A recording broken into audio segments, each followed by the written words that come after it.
All right, I'm going to welcome everybody. We're just about on time here. I'm Jennifer Dwyer. I'm the president of the Savannah Council on World Affairs. We have a number of things happening this evening. First off, though, I would, as always, like to begin our program by thanking those who make all of our programs possible. That is, namely, our sponsors and members. Members are a large part of how we finance what we do here. But among our premium sponsors, we have Kreitz Auto. They have supported us for many, many years, and we encourage you to visit them if you're looking for a car. Similarly, we have Planters Inn. They graciously host all of our speakers, and they've supported us in other ways as well. It's a lovely little boutique hotel right in the middle of the historic district. So again, we encourage our members to frequent their hotel should you be looking for a staycation or something like that. And our sponsor for this month's program is Morris Templeton Insurance. They've sponsored us again for many years for various things. So if you're looking for insurance, here's an option for you. Upcoming programs, really at this point you should focus on the April and May. May is our last program of the year. We take a break during the summer months, and then we'll come back in September, and certainly by that time all the details will be in. But we'll have a very interesting talk on China and Taiwan coming up in April, and critical minerals in May. So please join us for those, and just look on the website or follow our newsletter. If you don't subscribe to our newsletter, subscribe to the newsletter. It's always up to date. The website is also, it also has all of our program details all the time. So that said, we have a special guest today. Our own Savannah Mayor Van Johnson is here. And of course, everyone knows who he is, but you may not know that he's also really trying to foster strong international ties, has gone to Ghana with a lot of places, but also with Ghana, trying to encourage academic and cultural and economic ties with these organizations. He's visited Ghana. He's set up partnerships aimed to encourage trade and tourism and et cetera. And he's here to find out a little bit about what we do, but also to share his thoughts on Africa, on trade, Savannah. I'm not sure, but he's going to give us a few remarks, and then we're going to move to our speaker of the evening. So, Mayor Johnson, you were here. Oh, here you are.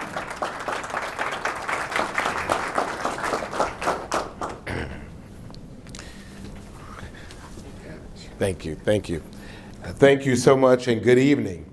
If I seem a little woozy, I am. I've been in airports most of the week, from Washington over the weekend to come in for the day for a little parade we had on Tuesday, and then back out after the parade on Tuesday and back, and so it's been a really roller coaster week, but it's always good to be in the greatest city on earth, and we know her to be Savannah, Georgia. Would you agree? Yeah. All right. I'm really glad to be here at really a very interesting time in our nation's history. We are approaching the 250th anniversary of our nation, and our relationships with the world are very, very challenging at this point. Very strange at this point, very dynamic at this point. And without getting into any politics of it all, I think that we could all agree that in a world where folks feel like we have a need more artificial intelligence, that we really just need more genuine love and more genuine care and genuine concern. Because it seems like as of late our nation has gone through these challenges with other nations, we have found it advantageous, cities around the country, to create what's called subnational relationships, where cities are connecting with cities. The reality is that cities don't go through the national politics, and we find cities around the world that say we are not our national government. Whatever y'all are going through, we recognize that there is some opportunities for cities to find ways to work together, and we have a bunch of them. We have some in China. We have one in Zhejiang, and we've been there. I've been there. We have some in France. We have some in various European countries, and we continue to grow those. We have an interesting one in Haiti that we cannot really nurture right now. Many of you know that in the siege of Savannah, October 9th, 1779, we had free Haitians that came here from a place in Haiti. And we've tried to really nurture that relationship, but as you know, that country is really in real turmoil right now, so it's been very, very difficult. Since I've become mayor, it's been very important to me that while we have these relationships around the world, because we have people in Savannah from around the world, Ireland, I've been to Wexford, I've been to Limerick, I've been to Dublin, and of course we have direct descendants of Ireland right here in Savannah. Really for us to build our relationships with Africa. The reality is that Africa, as many people will say, that it's a country, it's not, it's a continent with very, very diverse countries that have some things that are in common, and as I'm sure the speaker will get into, things that are very, very different. And for us, we wanted to be able to help create some opportunities there because we have a fair number of Savannahans that are of African descent.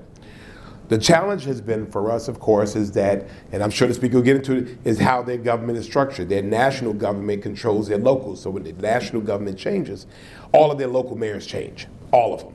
And so, you know, we're talking to one person. I signed an agreement with the mayor of Ghana in 1 year. The next year, it was like, well, she's not here anymore. Well, what happened? She lost? No, the guy that she was working for lost. And so, but Africa's been the one continent that everything that is they need, they have, except opportunity.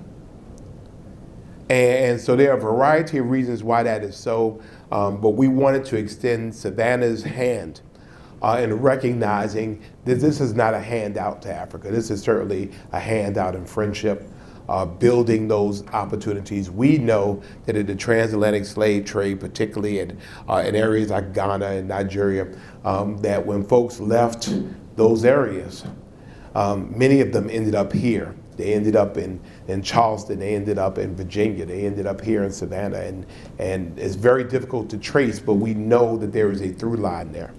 And so it's been beneficial to this point, and we're still developing these relationships. Since last year, I think I've been to Ghana twice, they've been here twice, which is actually a good thing. And let's find ways to build cultural competencies. Let's find ways to build tourism opportunities. Let's find ways to build education opportunities. The reality is that Savannah is not Mayberry anymore. And so for those who want to think that we are that, we are not that. We are a major international city. And the Bible says that if you want to have friends, you have to show yourself friendly. And so Savannah is showing herself friendly, and we'll show ourselves friendly to Asia. We'll show ourselves to Europe. We'll certainly show ourselves to South America and everywhere in between, but we're also going to show ourselves friendly to Africa. And I think they have been not only most gracious and most happy that we see them, and they have ports like we do, and they have products that they need to sell. And you know, we Americans like to buy stuff. And so, and Savannah is a place of tourism, and they have major ports of tourism, and now even growing areas of dual citizenship, of now American citizens, you know, having dual citizenship. So I appreciate the opportunity to be here, and appreciate, good to see you, Ambassador, ma'am, Valerie, good to see you. And we're growing there in France as well. And so if you want to get engaged in that work, we have the Greater Savannah International Alliance that's helping us to vet those relationships and build those relationships. And so we would love to have you be a part. So again, thank you for being here. Thank you for being here with us as well. And you know I'm going to be pricking your brain. I got your card, and you're not going to be able to get away from me. God bless. Thank you so much. Thank you. Thank you so much. All right. Thank you so much for that, those comments. And you know, you forget we have this cute little, big little town here, and we're what, the third largest port now? Third, yeah. So we are an international center. Anyway, our upcoming program tonight, we're talking about the importance and potential for U.S. relations with the states of Africa. All of those on this, as we were learning at dinner, the size of this continent is just enormous. But Laird Treiber, Senior Associate at the Africa Program, the Center for Strategic and International Studies. That's a shorthand for a variety of things he does. I have a whole page here, but he's also, I believe, the president of the Corporate Council on Africa, where he helps encourage trade, development, conversations between U.S. and African companies and countries together. He was a career State Department senior official, had several stints overseas, and he has a wide range of interests, although today I assume he's talking primarily about Africa. But he's also has worked on energy, environment, climate change, finance, trade, intellectual property rights, and aviation. So this is a well-rounded gentleman, and he's going to help us understand a little bit more about the continent of Africa, the variety of countries within Africa, and possibly how we can better facilitate our relations with Africa. So please give a warm welcome to our speaker this evening, Laird Treiber.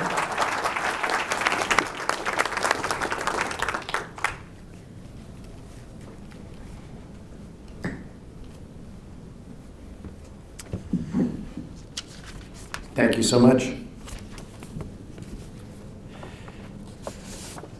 So a huge thank you for the invitation to come here. Savannah really is a beautiful city. It really is one of the jewels of America, and it's great to be back here. I really appreciate the invitation to come and talk about a topic I think is absolutely critical for a lot of different reasons, and I'll walk through a number of those. I think maybe I'll start with one thing that keys off some of the comments from the mayor. And Mr. Mayor, thank you so much for spending some part of your day with us today. I think what's really interesting is to get out of Washington, where I live, and to come to a place like Savannah, where Savannah has, for me, a non-resident, a fascinating history of reinventing itself. And I think that's perhaps the key theme I want to leave with you tonight, is all the things I can tell you about Africa. I think the most important thing is this is a continent, a huge continent with a lot of really interesting folks, but it is in the process of reinventing itself. And so it is exactly that kind of spirit of outreach and creating new possibilities that I think it's the right time to do all this. If I may, just one small correction. I am proud to be part of the Corporate Council on Africa. I'm the Director of Trade and Investment Programs there. We have a very experienced president who I just don't want to get in trouble with my boss. No worries. So maybe what I'd like to do is just to walk you through just a little bit of an intro in terms of why would I be spending your evening talking about Africa. And I think the key thing is I would argue Africa is important today, but is going to be increasingly important over the next 2, 3, 4 decades. And so the more Americans in particular can do to understand it, I think the better a sense of opportunity and possibility we can all have. And I think the problem that, at least as Americans, what we tend to see, we don't see much about Africa, and a lot of the little we see about Africa tends to be really bad news. It's wars, it's coups, it's natural disasters, things like that. And so I think while all of that is true, it's also interesting to see that you'll hear conversations about Africa as the source of critical minerals and a critical piece of our new economy, whatever that might be in terms of transition away from fossil fuels, et cetera. And so squaring that circle requires some more understanding of some nuance. And so I think at the end of the day, Africa is writing its own story. I think it's going to be a blockbuster, and I can't wait to see the movie. I spent 3 decades in the Foreign Service, and in my career, I had the opportunity to serve in several countries that went through this same kind of process of reinvention. And so I wanted to offer just some brief comparisons to give you maybe a little bit more of a tangible example. So I spent considerable time in Turkey, and Turkey leveraged its geostrategic position to spark a manufacturing boom that has completely altered the path that that country has taken over the last 20 years. Poland cemented itself in the European Union as a core member of the European Union by transitioning itself in a very short period of time from a communist backwater into a real engine. And I served twice in Saudi Arabia, much the same thing, where Saudi Arabia in some ways has led the process in the Gulf states of reimagining what a post-oil future might look like. We're not quite there yet, but the Gulf countries have done a lot to position themselves for that. And so I think I wanted to offer those comparisons in that that's what I see happening in Africa today. Not in every African country, but in more than perhaps might be commonly appreciated.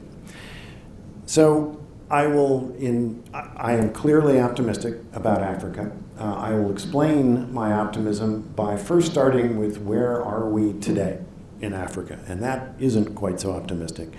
I'll outline what Africa is doing to change its own future, and then I'll offer you some thoughts on what the U.S. might do in terms of changing what we're doing, changing our level of involvement. I will say tonight, as you can probably tell from the title, I will focus on economic and commercial issues. That does not mean that issues of democracy and human rights, things like that, aren't important, quite the opposite. But what I would argue is a better understanding of the economic trends makes it easier to have a reasoned discussion about some of those political issues. So maybe just to start off with, where is Africa today? Some numbers might be helpful. And so Africa accounts for 3% of the world's GDP, 2.5% of its trade. African capital markets are 1% of global totals, so not very big numbers. Africa does better on foreign direct investment. It attracts between 4 and 6% of global FDI, and about 20% of that is in extractives, so oil and gas, mining, things like that. Most of what African countries trade today tend to be raw materials, things like ores and minerals, or cash crops like cocoa. So I mentioned the 3% share of global GDP. This compares to Africa's 17% of global population. And that's a jarring contrast. And it means that all too many Africans are poor. 22 of the top 25 countries, poor countries in the world, are in Africa. And some of those stereotypes that we tend to see in the US aren't all wrong. There are a disturbing number of coups, military takeovers, things like that. There's growing unrest in some countries, often tied to things like disputed elections, and there are 2 significant conflicts in Sudan and the Democratic Republic of Congo. All of that's true. And particularly for 30 years after the end of the Cold War, it was all too easy for countries in Europe, Asia, and the United States to look at the problems in Africa as a set of difficult issues that happened over there. These were not issues that they had to worry about. That picture isn't accurate anymore, and it's not something. Africa is no longer, quote unquote, over there. So why would the future be any different than today? Demographics would be the number one clear, screaming answer on this. Africa's 1.3 billion people today are set to double by 2050 to 2.5 billion people. That's a huge increase. That's impressive all on its own, but then when you put it in context, that countries in the northern hemisphere, certainly including Europe, definitely including China, all of those folks are getting older and scarcer over that same time period. And so what this means is that Africa will account for 2/3 of the world's population increase over the next 20 years, India accounts for half of the remaining piece.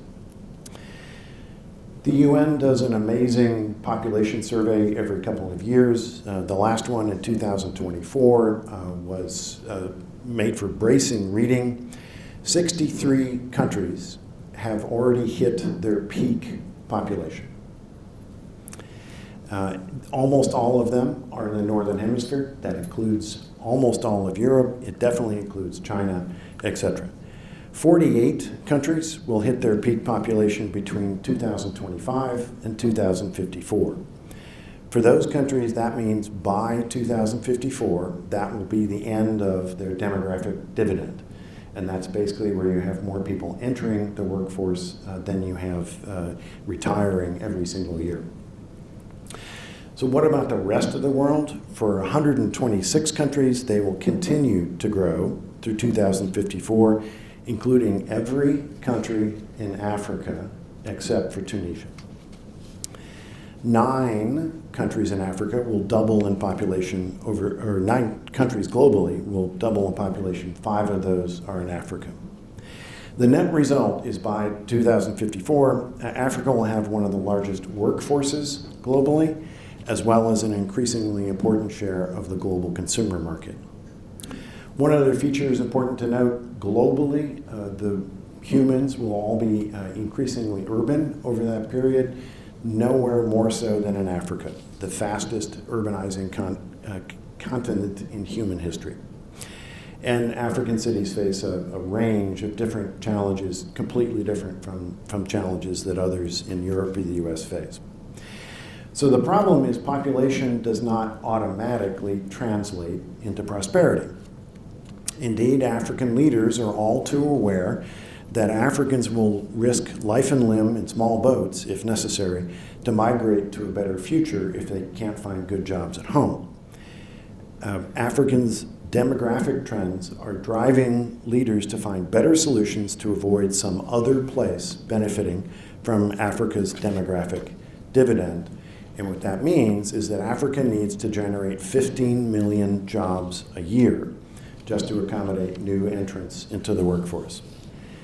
The simple truth is that Africa's current economic model is not fit for purpose. It's not going to create those 15 million jobs. 70% of Africans participate in the workforce, which is pretty high globally. The problem is that 73% of those work informally rather than for wages. Many of these jobs tend to have lower productivity than formal sector jobs, and they add less value per worker. So there's lots of challenges that keep that productivity low, things like infrastructure, rail, ports, roads, things like that, insufficient skills for workers, which usually stems from education systems that have lots of challenges, and lack of access to finance. So there's lots of reasons for that. And again, just to drill a little deeper on the primary products piece, more than half of African countries depend on exports of primary products for 60% of their earnings. And that leaves them vulnerable to international commodity price swings. You've certainly seen over the last 2 or 3 weeks what's happening to oil, et cetera.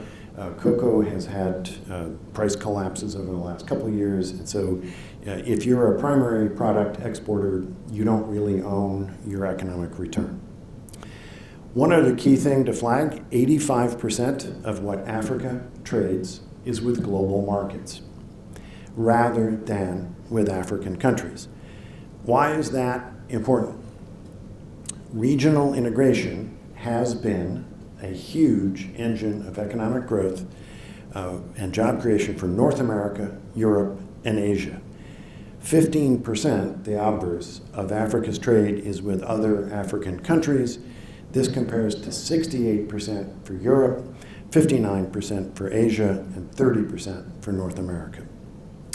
So as a former Ghanaian trade minister put it, 4 centuries of exporting rocks in boats has left Africa's population poor. It makes no sense to continue pursuing that model of poverty generation. So far, you're probably wondering what happened to the optimism. So The good news is that African countries have taken a very clear look at this and that they're putting in the really hard work to change that. It all starts with a vision. It actually helps to have a plan. And 10 years ago, African heads of state came up with Vision 2063. It's really pretty comprehensive. It covers inclusive social and economic development, continental and regional integration, democratic governance, peace, and security. It outlines 15 flagship projects, including eventually adopting an African passport and free movement of people, better infrastructure across the continent, and a stronger financial system. If this sounds vaguely familiar, this is a pretty good echo of what the European Union went through in the 1990s. And at the time, in the 1990s, many people said, oh, that sounds fantastic, you know, this is never going to happen. European Union today, it's shocking how much regional integration continues to power their economies. So one of the flagship projects that I will highlight today is the African Continental Free Trade Agreement, or AFCFTA. So this agreement will create the largest free trade area since the establishment of the WTO in 2000. Countries are adopting the same standards and paperwork while removing tariffs, allowing regional and continental value chains to expand, and they're replacing lots of different small markets with different rules with one set of rules, one playbook. Africa aims to use this to triple the level of regional trade, to grow 7 to 9% more a year in terms of national growth, and to generate millions of new jobs. 48 of 55 African countries have already signed on and ratified this agreement, and countries are now doing the hard work to make all this happen, to basically translate this continental treaty into domestic laws. Lots of steps still need to be taken, but African countries are on the way to actually doing this. So maybe to give you a few examples, because trade agreements at the end of the day, I think, as we have seen, are really just words on paper. Companies at the end of the day need to find customers, and they need to get paid. For decades, most of intra-African trade has taken place within regions, which totally makes sense. And cross-border trade has often been things often informal, let's say foodstuffs in a border post between Kenya and Tanzania, etc. Companies in, for example, Algeria really didn't know anybody in Kenya or in Namibia. The African Union is working to change this now that they have this free trade agreement on the shelf, so to speak. They had a 3-year pilot, and it was amazing. They actually took companies and mentored them in terms of helping them connect company to company across borders that had never seen trade before with each other. And so some of the first examples included Rwandan coffee to Ghana, Ugandan milk to Algeria, and ceramic tiles from Ghana to Cameroon. The point isn't necessarily the specific examples, but that once companies are starting to realize this potential is real, it's amazing where it starts to go. I was kind of stunned. I never would have expected one of the groundbreaking trades to be Ugandan milk to Algeria, but it's just an illustration of the creativity that's actually starting to happen. The African Union is doing a bunch of other practical steps. Infrastructure's a nightmare, or can be, if you're going really long distances across multiple countries in Africa. And so not only are they trying to upgrade that infrastructure, but they have really important programs where they actually are providing insurance for trucks that are crossing multiple borders. And so literally from Cairo to Cape Town, et cetera, is now commercially feasible. The African Union is also putting in place a system where companies can actually pay their customers or get paid by their customers in local currency. This is, with 42 different currencies, et cetera, this is a big deal. So things are changing, real things, practical things that companies need to see are changing on a day-to-day basis. African leaders have also prioritized 4 key sectors to help drive this. And this includes automobiles, pharmaceuticals, agriculture, and information communication technology, or ICT. So when I say autos, you may not immediately think of Africa. The auto sector in Africa has come an incredibly long way in just a couple of short decades. South Africa led the development in the 2000s. For a number of years, for basically a decade, most of the most popular BMW models that were sold in the United States were made in South Africa. Ford, Toyota, a number of other international companies made huge investments in South Africa. And in fact, for many years, Ford's second most productive plant worldwide was in South Africa. Morocco has developed over the last 10 years into the largest foreign auto supplier for Europe. Not Korea, not Tokyo, Morocco. And so these developments are happening really quickly. Tunisia has emerged as one of the most significant parts manufacturers. Egypt is rapidly emerging as a continental supplier, etc. So I mentioned pharmaceuticals and health in general. This is another huge area. And so even before COVID, Africa was set to become the second biggest global health market, or I should say health market globally. And Africa was really hit by COVID, less so in terms of infections and more by the lack of access to vaccines. And this was, African leaders were left feeling very vulnerable and that they were literally at the back of the line for vaccines. And so they've decided, they've put in place a number of continental procedures and policies to make sure that never happens again. And they're working with companies to actually set up a lot more local manufacturing, a lot more market access to make sure they can import the products they need, etc. They've also set up a continental regulator, so if you will, it'll be sort of an FDA for the entire African continent. When you consider the size of the African continent, so basically Europe, China, the United States, Australia, etc., combined, you begin to see just the sheer scale of this. And so all of this, as the regulatory side of it is opening up, as borders are opening up to trade, etc., health is another area where you're seeing a lot of resilience, a lot of companies actually starting a trade. It's also fascinating to see, so while humans are almost identical across geographies, etc., there is that 2 or 3% difference in the human genome. Africa is the home to most of that 2 or 3%, and it's fascinating that African researchers are now starting to really dig into what to do with that 2 or 3%, how to develop new drugs, new treatments, new ways of thinking about treating things like cancer, etc. And so Africa easily could in the next decade see kind of basically another biomedical or bioengineering kind of area or industry, much like we have in Boston, etc. Agriculture, another huge area. You think about Africa, and of course they grow a lot of crops. Well, those tend to be export crops or cash crops, and Africa imports $50 billion a year in terms of cereals and other food crops. African countries are working to try and change that, and again, having trade between African countries is a simple and easy way to address some of those challenges. There are also African Union officials are also looking at linking the right kinds of infrastructure with the right kinds of investments to actually open up the right kind of production to address some of these other areas.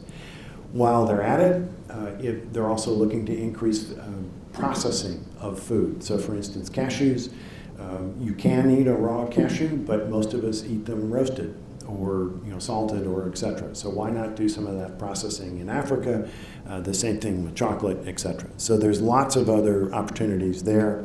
There already are some continental brands that are quite enormous, and in fact, just to give you an idea of the potential for African companies in this particular space, If you've had a Budweiser or a Miller lately, you've probably seen the name SAB Miller. The SAB is South African Brewers. And so they are the historic origins of part of this conglomerate. So AFCFTA, the Continental Agreement, is also encouraging regional value chains. Textile and apparels is a really good example of that. So it's interesting in that 20 years ago, this was a thriving sector in Africa. It was decimated by China's entry into the WTO. Basically, China just flooded Nigeria, Tanzania, etc., with very cheap textiles and apparel. Africa has totally re-engineered this particular sector. And so it's fascinating that countries like Mauritius have re-engineered themselves.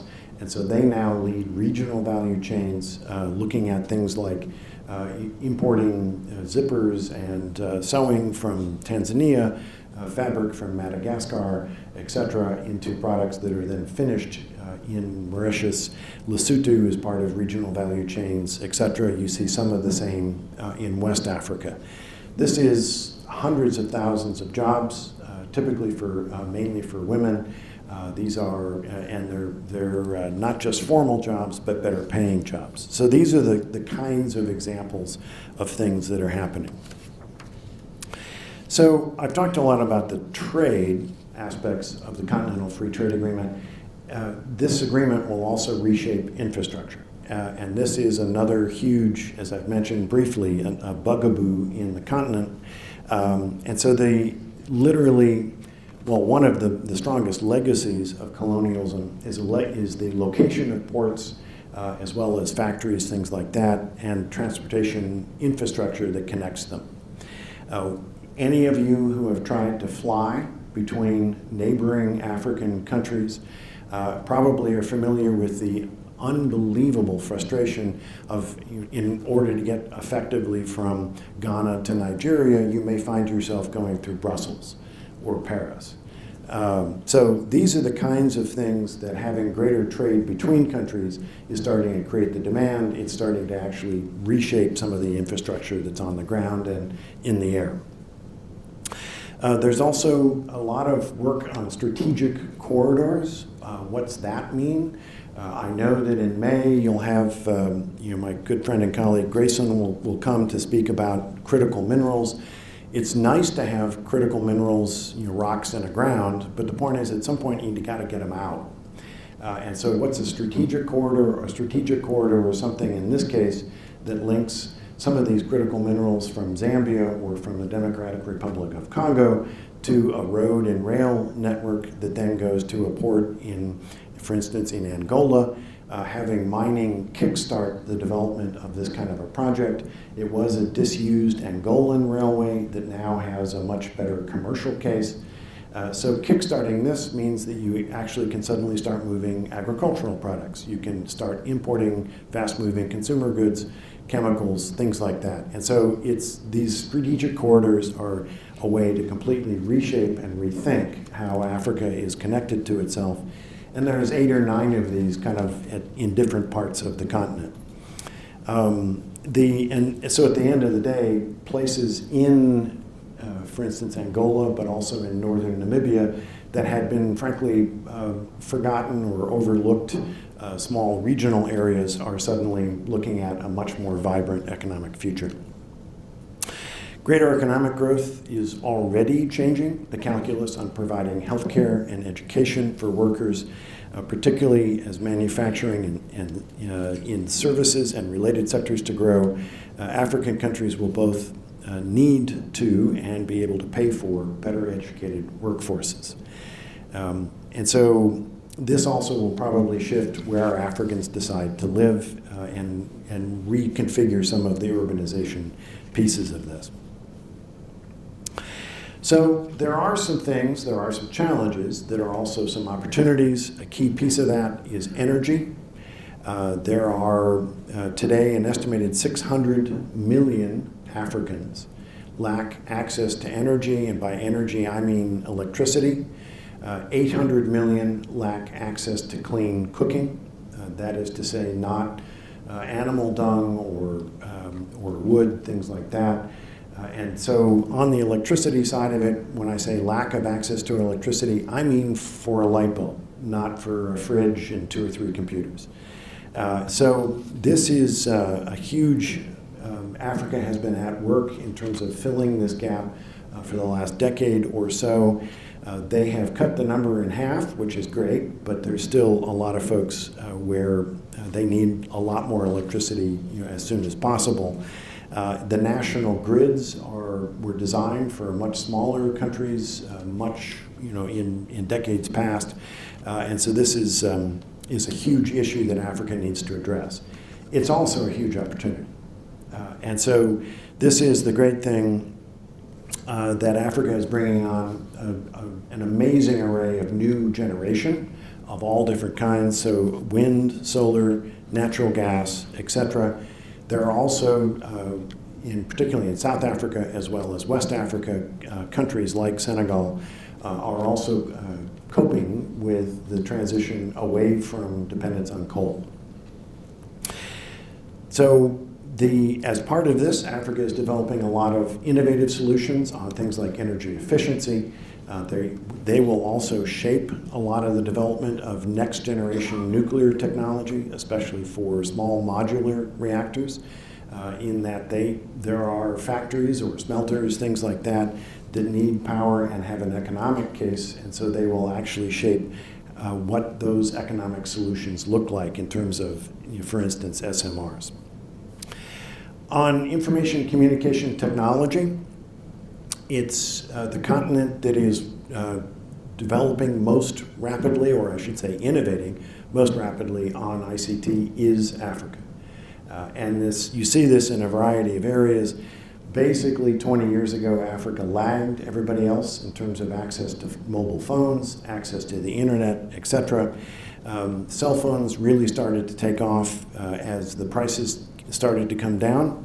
And then that ran into a huge issue in terms of insufficient access to national networks for internet in particular. This has led over the last 5 years to huge investments in subsea cables. You may have seen announcements for companies like Google with the Equianos billion-dollar project that's one of the new linkages with Africa. There's another 5 or 6 major consortia, most of which have American companies as part of them. And this frankly, connecting Africa with the subsea cable is just the start. Then that actually starts expanding the national networks and then use of the platforms, etc. So, and then Africans themselves are making use of this expanded access. Africa is the continent with the fastest rate of data center growth in the world, which is amazing. We're already seeing a number of international companies that are teaming up with African counterparts in places like Silicon Savannah outside of Nairobi, as well as Cape Town to create some of the world's most advanced cloud applications. Countries like South Africa are also making targeted investments in projects like the Square Kilometer Array. It's a huge radio telescope to chart the origins of the universe. It sounds kind of fun, but why am I talking about it? It's forcing companies to re-engineer the physics of chips in terms of speed and volume for data storage as well as data retrieval. So this just gives you some sense of the kinds of innovation that's happening. And then the same sort of thing on finance, where frankly commercial banks we think commercial banks are standard. 3/4 of Africans do not have commercial bank accounts, etc. And so there's all kinds of shockingly innovative ways. So what we consider relatively new in the past 5 to 7 years in terms of things like Zella, etc., the Kenyans have known for 15 years, etc. And so a lot of innovation, particularly in finance, is coming, has been coming from Africa. So I've given you a number of different areas where Africa is doing some important steps to change not only its picture today, but where it might be going in the future, etc. How is the world responding? The simple answer is that many countries have already noticed this basic story. And so Europe, China, many Middle Eastern countries, etc., have really stepped up their involvement. Countries in Asia, including Japan, India, Korea, all have regular dialogues. They bring together hundreds of companies every year. They're pursuing large investments, bless you, etc. What about the United States? There was a recent news report a couple months ago in Washington that a member of the second Trump administration had suggested that Africa was a peripheral interest and didn't need to be at the top of U.S. government priority lists, etc. I will say, as a recovering Foreign Service officer, despite some lofty pronouncements to the contrary, it's unfortunately accurate to say the United States has tended to prioritize other regions over the last 3 decades. Africa represents less than 2% of U.S. trade and less than 1% of U.S. foreign direct investment. Much of our official engagement since the end of the Cold War has tended to be focused more on foreign aid or democracy promotion and human rights rather than economic issues. Our primary economic tool has been the African Growth and Opportunity Act, or AGOA, which went into effect in 2000. This is a unilateral duty-free access program, and it builds on another program, the Generalized System of Preferences. The whole point of this was that U.S. wanted poorer countries to trade their way into development, and so by offering duty-free access, that companies would be incentivized to come start trade with the United States, build more value, et cetera, and grow that way. It's so as important as AGOA has been, unfortunately, that really has been the only economic tool we've had in our toolkit. The U.S. has had some other very important tools, and maybe just to call out a couple. One, PEPFAR, the President's Emergency Response Plan for AIDS, and also the President's Malaria Initiative have been hugely impactful. They were not Africa programs, but they've had a huge, Africa was the biggest focus for both programs. So these programs accounted for 2/3 of U.S. foreign assistance over the last 20 years. We have some investment programs, some export development programs that have all been helpful. They account for 25 to 50% of these agencies' budgets. That's great. But taken together, these aid programs, as well as AGOA, et cetera, pale in comparison to what Europe and China have put on the table. Europe presented a series of partnership agreements that tied market access to Europe for long-term foreign assistance. And so these are 10 and 15-year programs, et cetera. China took a slightly different approach in the 2010s through almost 2020. They had a huge infrastructure loan program, and they, since then, have shifted their focus mainly to two-way trade, but they have adopted something very similar to the U.S. program in terms of duty-free access. So the U.S. approach I've just described has been pretty much steady Eddie for 25 years. The second Trump administration has significantly changed that approach. And so last February, the U.S. government closed USAID and most of its programs. It had a huge impact globally, but nowhere more so than in Africa, particularly in health. The administration's approach on trade has been just as significant. AGOA lapsed for the first time in its history last September, and it was only extended in this February through the end of 2026, so for 9.5, 10 months. The whole point is to align these trade preference programs with the America First agenda. And at the same time, President Trump announced a series of these Liberation Day tariffs. I'm sure you all saw those. What you might not have seen is that countries like Lesotho got the highest tariff in the world at 50%. At the same time, so not all the news is negative, the administration has also announced a number of initiatives that feature Africa prominently, including there's something called the Forum on Resource Geostrategic Engagement, or FORGE. It's a critical minerals initiative that was announced at a ministerial in the State Department in February. It has a huge focus on making sure the U.S. has access to African critical mineral exports, etc. President Trump has also been extremely focused on the DRC Rwanda peace accords announced last June and July, etc. So there has been some positive engagement. So how are Africans taking all of this?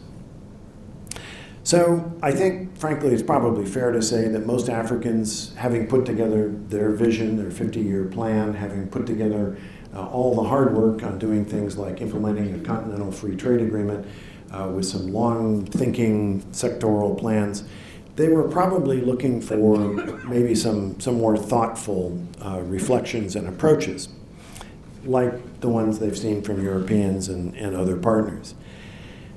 African countries don't mind President Trump's more transactional approach. And in fact, it's not uncommon to hear African leaders say, we prefer deals to lectures. Okay, fair point. But I think at the end of the day, Africans are looking for a more coherent approach. Something where there isn't a shock on one hand and then a new program on the other. So I think in particular, the last year has been really confusing if you're a company.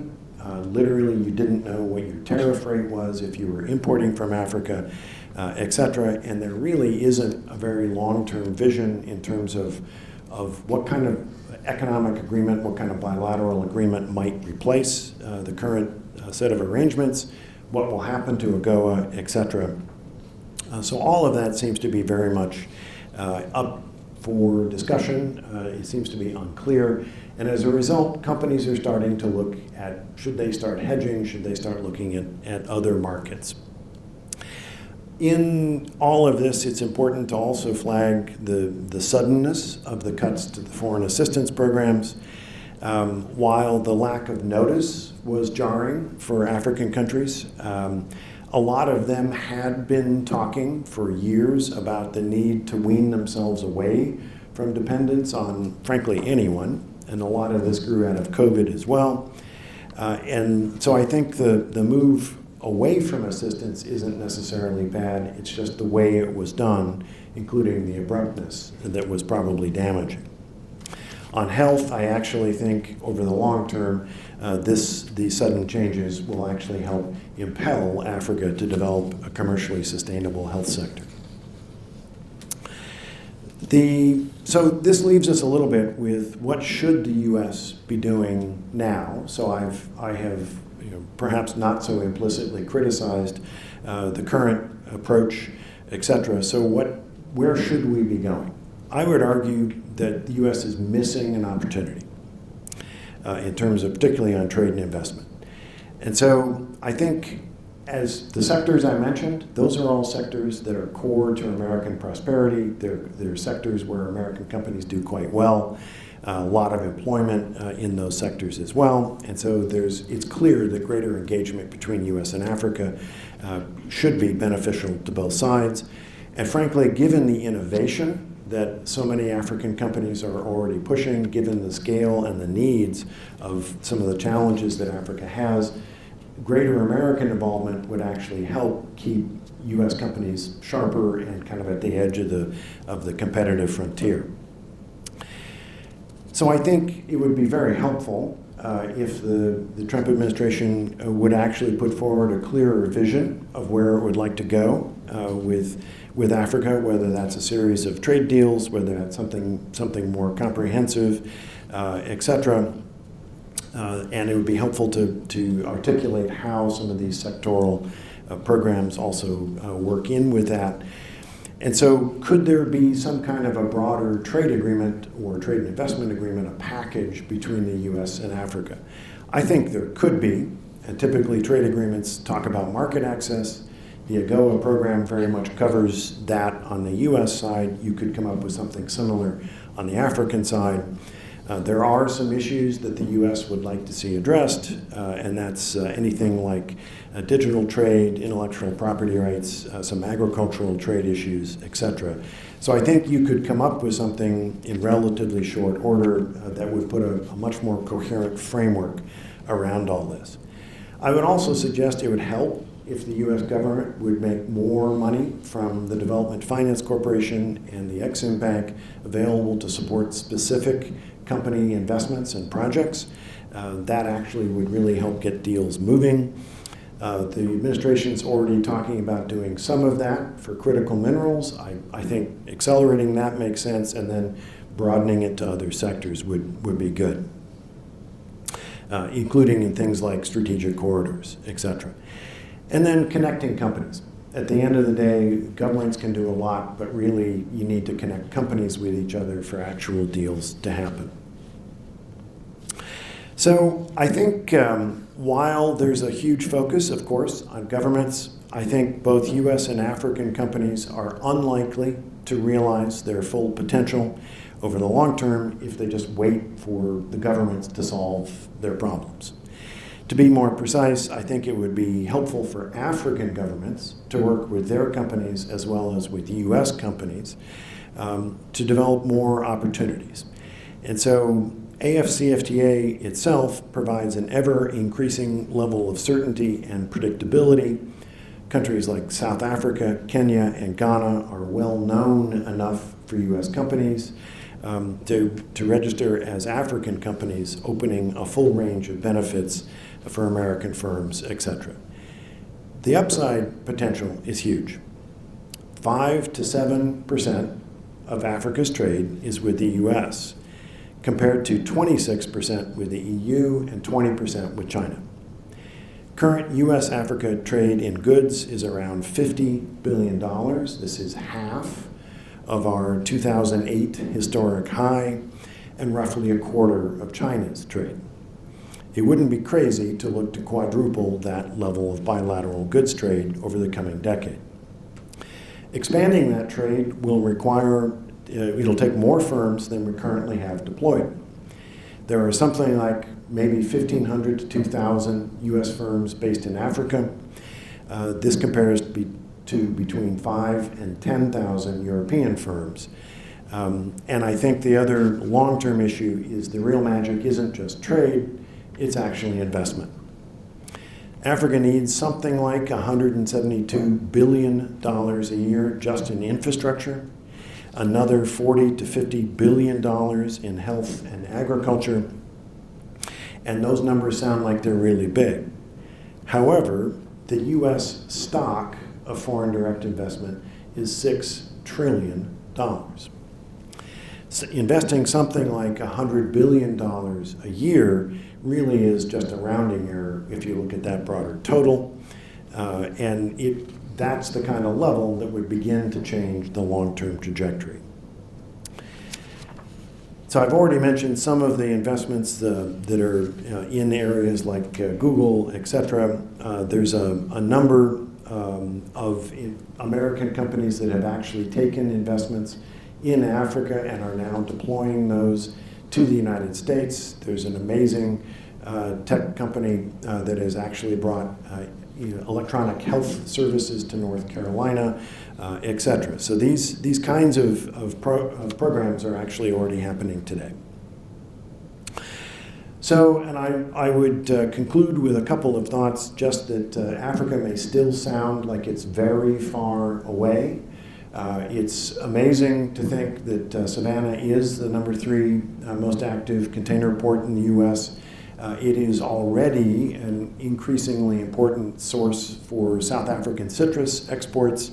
I know the South African wine folks are already targeting Savannah, et cetera. So Africa may be a little closer perhaps than you might have thought. I think US states and cities can take a leaf out of the playbook adopted by African countries in terms of actually developing a utilization strategy or a trade development strategy as well.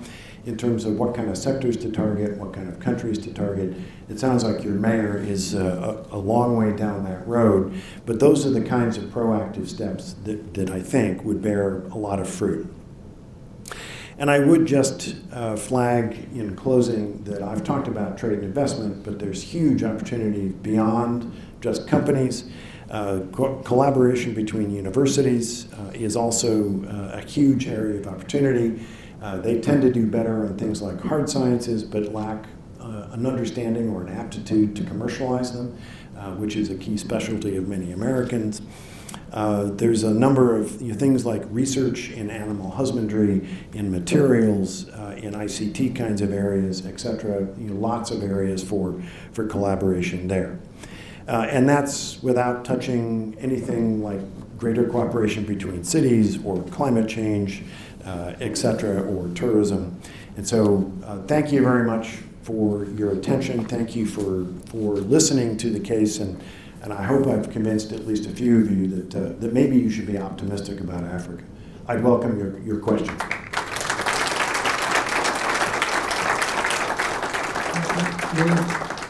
Thank you very, very much. I will come around. Just raise your hand. I already have one down there. And I will get to hopefully all of you as we go along.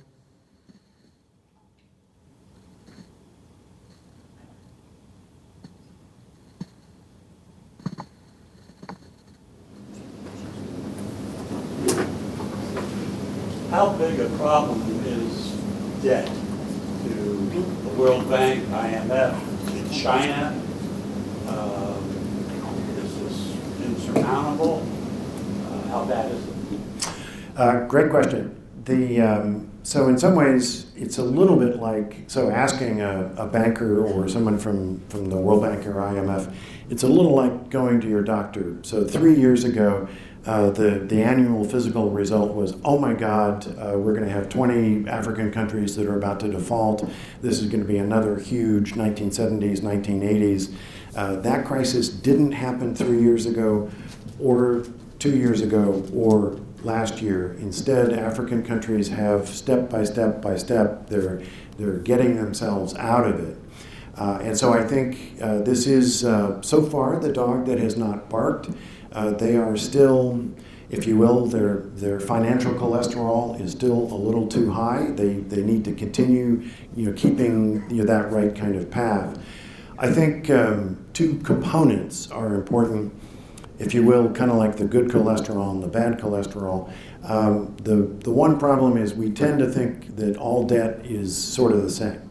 And it's not even the debt from official creditors, so let's say US debt versus French debt versus Chinese debt. That's at least an official creditor. One of the big issues is African debt over the last 5 to 7 years has increasingly been private debt. And so in some cases from non-bank institutions or from private equity.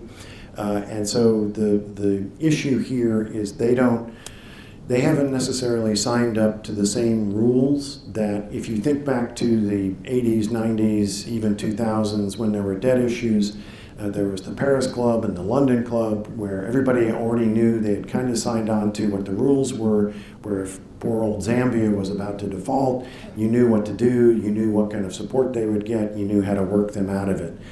This is a new area where it's not quite clear, just because they're new players, that if there was a problem, this could be an issue in terms of kind of working through how would they play.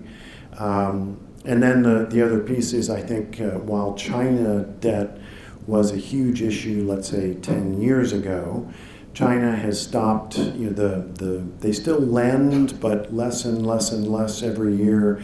And some of these projects have finished and are being paid off. And so it's not that Africa's out of the woods from the Chinese debt, but again, that's also getting better and better. So I don't know if that answers the question. Sorry, I'm going to jump in here. And it might seem a little tangential, but I ask this on behalf of my children and my children's children. So I am a great believer in human ingenuity and our capacity to get ourselves out of what look like terrible situations. And eventually technology and innovation and ingenuity will probably enable Africa to do this reinvention, as you're describing it. But what I'm concerned about is the byproducts that happen during that process, because, you know, my old understanding of development start with agriculture, commodities, you get to textiles, light manufacturing, heavy manufacturing, you know, work your way up to TVs maybe and laptops, et cetera, right? But that I don't know of any country that has gone on that trajectory. Several countries have done that and really increased the standards of living of their population. But virtually everyone has also gone through a terrible phase of pollution, terrible devastation to the environment, et cetera, et cetera.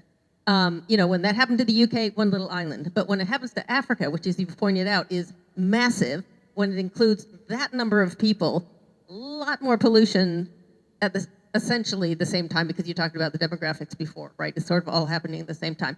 So one question is, do you, as an environment, I know in your resume here, you know, concerned with the environment, do you think the planet can really absorb that kind of development pace if Africa is sort of doing that all at the same time? The second is a more optimistic, you know, is there any possibility that recognizing sort of the pollution bombshell that might go off should they go through that traditional industrial phase, that is there a possibility that the rich world will share/give green technologies to Africa so that they can avoid the pollution side effects of their industrialization? Yeah, very important question. I guess so. I would be a lot more optimistic. So picking on the UK, the nice thing is textile manufacturing in Kenya today is 100,000 times cleaner than in Manchester in 1820. And in a lot of cases, so it's cleaner because it has to be on two fronts. So number one, Kenyans actually need that water, and in some ways one of the virtues of being the most climate-stressed continent in the world is that governments need to actually enforce these environmental regulations, et cetera. And so on things like manufacturing, there is no question about it that they're paying very close attention to what are you doing with that wastewater, how are you recycling, et cetera. The other thing is that almost all of these investments are being done by companies, and everybody has a cell phone. And so to the extent those companies are publicly listed, the point is none of them wants to be on the front page or a TikTok video or whatever. And so they're actually working really hard to find ways to actually, in many cases, pilot ways that are cleaner and better, et cetera. The Ford plant in South Africa is a really good example of they didn't have a lot of legacy pollution issues to deal with, so they started clean, they've stayed clean. And so Africa, in a lot of ways, one of the leapfrogs it probably will do is, yes, they need to go through manufacturing, but they probably will do so in a clean way. So Africa is also a lab in a lot of ways for how can you better deploy sensor technologies, data, things like that to make better use of energy, to be more energy efficient, to save water, conserve resources, et cetera, minimize pollution. And so again, I think this is one where what I would suggest is it's the commercial case for companies going and helping solve these problems in Africa will give them a solution that they can then take to Bakersfield. And so it doesn't depend on charity. I think it's the commercial thing will drive more of it. I'll go home and tell my children they'll be so happy. Do you think that it might be more effective and feasible to instead focus on the economic uplifting of a single or one or two regions in Africa, since it's so spanning, and then kind of rely on those as regional leaders to then kind of help bring the rest of the continent up, as opposed to going at it at a whole continent, kind of, upturning? A fabulous question.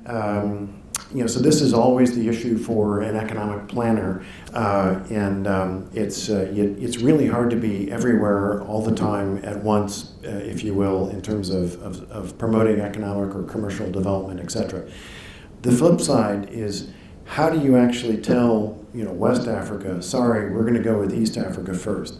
And there's also, I think, where Africans have gone as a community of 55 countries, I think their basic point has been, look, what we will do is push the community as fast as possible to accept the highest level of standards and agreement as we can, knowing full well that what's going to happen is, as soon as the ink is dry on some of these agreements, Kenya and Rwanda are moving out at 100 miles an hour on ICT kind of development. I'll pick on Equatorial Guinea, they're not. And so at some point, people in Equatorial Guinea are going to start asking questions. How come all the apps I'm buying are Kenyan or Rwandan? Don't we have any? And so I think the theory is, while you're entirely right, it would be easier to maybe start with a few and then have some pilots and build up. The practicality is that you had to politically go for everybody.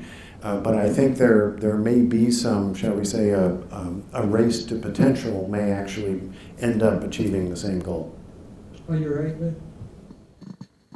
Mr. Treiber, thank you. I've got a bit of a two-part question. Number one, we see the Chinese with their Belt and Road Initiative, even though the investment is kind of ebbed back. We also see the Russians come into sub-Saharan Africa with their weapons-based development, i.e. drones, i.e. conflict, and things like that.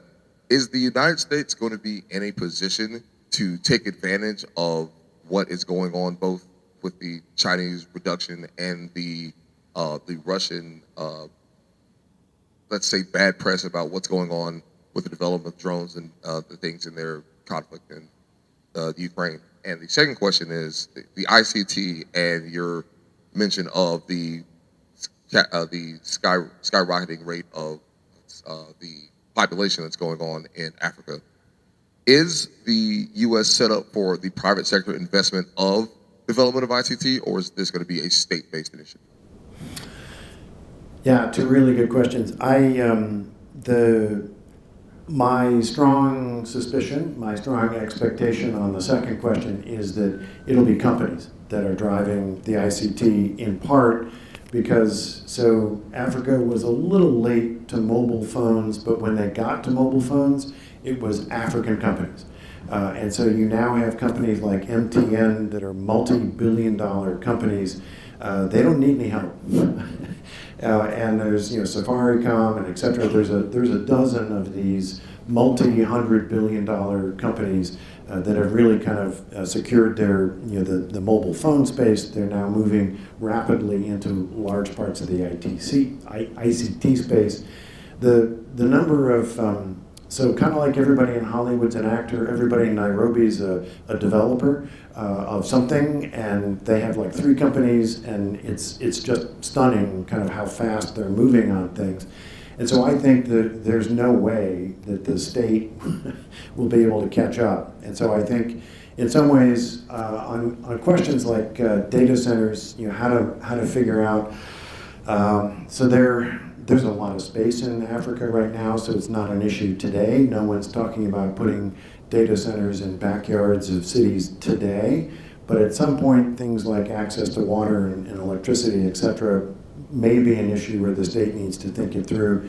I would argue probably the same on AI, where Africa will want to be very thoughtful about, is it going to let global platforms come in and define African AI, or will Africa want to reserve some space?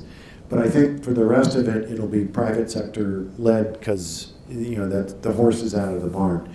The Russia, particularly in the Sahel states, particularly in West Africa, this was a really scary set of developments 3 and 4 years ago. I think so. In part, so the governments that were overthrown clearly had not met the expectations and needs of their people, and there was a sense of, we need some new solutions. Okay. The stuff that people like the Wagner Group and others were doing on the ground, just from press stories, doesn't sound like, it certainly wasn't helpful. Well, I guess at the end of the day, I think Russia may be doing itself harm in that their battlefield performance, per press reports, does not seem to be as good as perhaps advertised, and so I think the welcome is wearing thin. I think China is a very, very smart competitor. They've got a lot of companies that are in Africa for all the right reasons, and so I think they are there to stay. I think there may be less of a be-all, end-all than people. So I think if you look at the scale of investment needed in Africa, and then you see kind of where China is, they're a noticeable percentage. But if you read about it in the United States, you get the sense that they're 90% of it, and that's not accurate. I think China will continue to adjust its playbook and take advantage of any U.S. missteps. Back here, Laird. Thank you for joining us in Savannah today. I'm sure there are other Africans in the room, but I grew up in Egypt, so intersection of the Mediterranean, Middle East, and corner of Africa. You covered the continent by the numbers, and you spoke about trade, companies, but I think the glaring omission here, as far as cause and let me read the definition of Human Development Index. Sure you know from the United Nations definition, is a statistical composite index of life expectancy, education, and per capita income indicators. Africa would be at the bottom. So what we need is more doctors. Benin and the rest have less than one doctor per 10,000 people. Cuba has 100, we have 36. Germany has 45. What we need are schools and hospitals. And that human development and the rest would follow, as opposed to resource extraction of the continent, which has been going on for God knows how long. And the second point related to the other side, when you mentioned at the beginning, Nigeria is going to double up in population. People don't realize it's 200 million people already, plus double that, 400. I don't see where's the ecological space for these doubling.